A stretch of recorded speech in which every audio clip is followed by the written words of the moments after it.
Estamos iniciando o terceiro bloco da entrevista com o professor Marcos Roberto Furlan, vice-reitor da Unital e especialista em plantas medicinais. Professor, eu fiz uma pergunta assim bem chocante, né?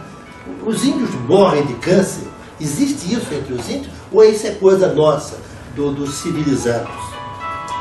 A origem do câncer, o câncer ele tem quase todos os fatores que geram câncer são relacionados com a nossa vida moderna. Hoje é muito cigarro, coisa que o índio não faz, né? Frequência é uma boa parte do câncer. Não com essa incidência e nem com o cigarro que a gente tem, que são centenas de produtos químicos. Cigarro de palha. E geralmente quem fuma nas tribos são os pajés em alguns rituais, né? Até usos de plantas psicotrópicas, que a gente chama de alucinógenas, é um uso específico por alguns e que não viciam. E é interessante que muitas dessas plantas... Só nos rituais. Só para ritual. Então eles não têm esses fatores que geram câncer. Então é raro você ter índio. Os índios hoje atuais têm. Porque você tem vários fatores, inclusive o estresse gera câncer. A comida, uma fritura gera câncer. Então tem várias possibilidades de câncer, mas quase todos os fatores relacionados ao nosso dia a dia. Tanto é que, se não for genético, é possível a gente diminuir boa quantidade desse problema com uma série de medidas relacionadas à condução da nossa saúde. É só o exemplo do cigarro, né? E não tem como discutir, cigarro causa câncer numa boa parte. Então os índios usam as plantas medicinais para curar que tipo de doenças que existem entre eles? Índio utiliza muito a planta para ferimento, né? Quando se comete alguns perigos lá, algum ferimento, eles são craques em plantas para cicatrizar. Uma curiosidade, eles são craques em plantas anticoncepcionais, mas não como anticoncepcional. Porque abaixa, ou faz o índio dormir, né? Ou então o índio perde a vontade.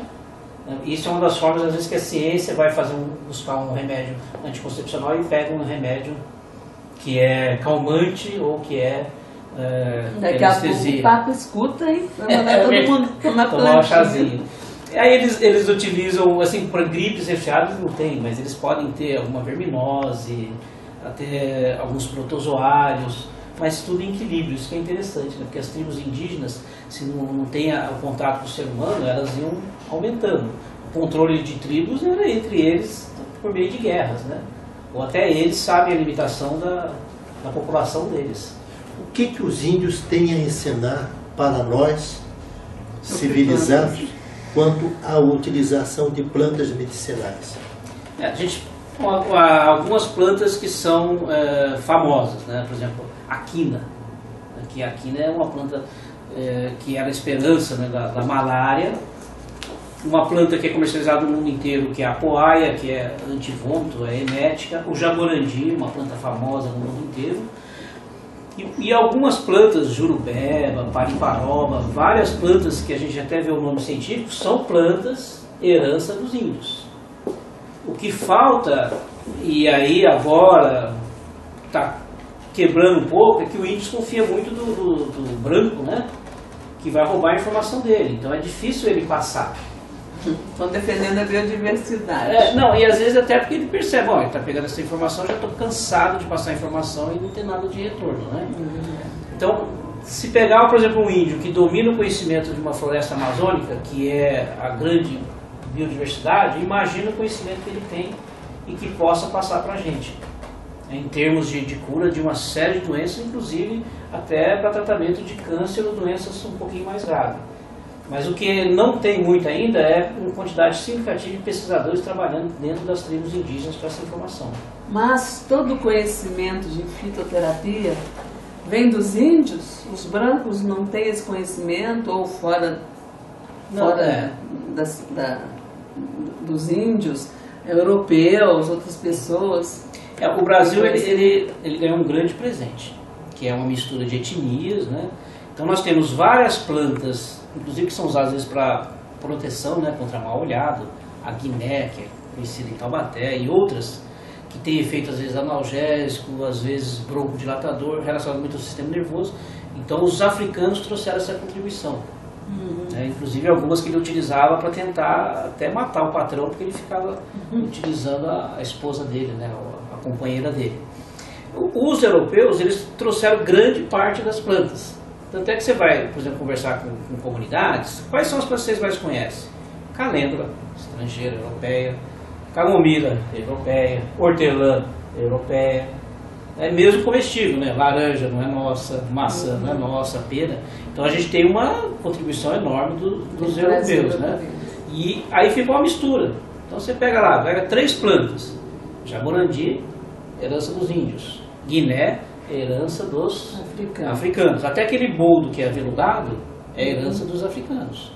E a boa parte das plantas que são utilizadas em farmácia oficialmente é herança dos europeus.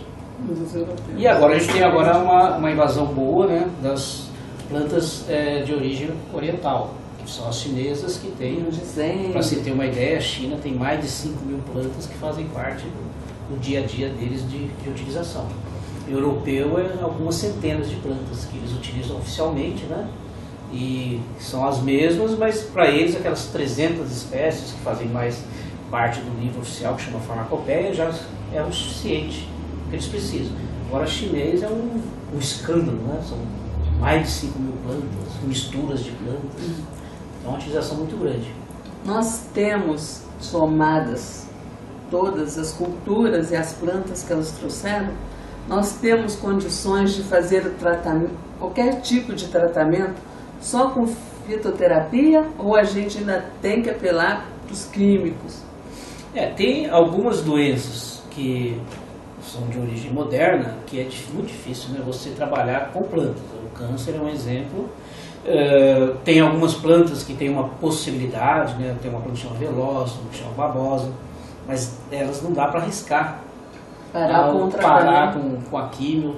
Essa semana, esse mês, por exemplo, saiu uma pesquisa interessante de uma planta que no Vale do Paraíba eles chamam de açafrão, que é uma raiz. Não é o açafrão legítimo, que chama cúrcuma. E a manchete da pesquisa, que era justamente essa: a cúrcuma pode substituir a quimioterapia. Então eu acredito que daqui a alguns anos muito medicamento vai ser do mesmo nível do alopático. Mas uma coisa muito interessante, que boa parte dos remédios para tratamento de câncer são à base de planta. Hoje mesmo tem lá na calçada uma planta que chama Maria Sem Vergonha, onde caule são duas. Tem uma que é de caule molinho e outra que é de caule duro. Aí eu falei pro aluno da nutrição que eu estava lá, tá vendo aquela plantinha ali? É a única forma de fazer tratamento por leucemia infantil. Ela tem dois princípios ativos, né? Vincristina, vimblastina, que um laboratório patenteou a forma de extrair, né? Não tem como a gente fazer o chá daquilo lá. E é o medicamento que é utilizado para câncer de crianças, e até na veterinária eles utilizam esse. Mas se a gente souber fazer um chá, nada impede. Não, o ideal, com o conhecimento que a gente tem hoje, é a prevenção. Então, os condimentos, eles são essenciais. Professor, mas sobre a prevenção, você vai falar no último bloco. Daqui a um pouquinho nós agradecemos a atenção dos internautas. Estamos aqui com o professor Marcos Roberto Furlan, mas daqui a pouquinho a gente volta para o quarto e último bloco.